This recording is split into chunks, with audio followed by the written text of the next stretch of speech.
मैं गरीब आदमी हाँ। मैं सिर तो छाबा चुक के भांजी मैं गलियां विच बेचना किन्नों 5 सीज़न के हिसाब नाल किन्नों माल्टा मौसमी केले सेब जो हुण भांजी मेरी उम्र 80 हो गई है। मेरे को लत्तां जवाब दे गई, मेरे को तुरया नहीं जाता।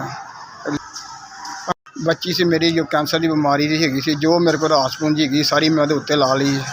जो कमांदा रहा बच्ची तो लांदा रहा, बच्ची भी अल्लाह ने प्यारी हो गई, फौत हो गई है।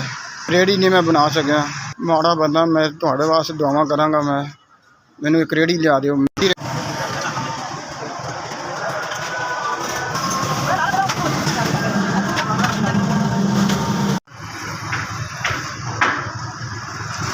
अस्सलामुअलैकुम। तुसीं मेरे रिश्वत के चलाता, तुसीं बच्चे मेरे रोटी खाण दुआवां देणगे तुहानूं।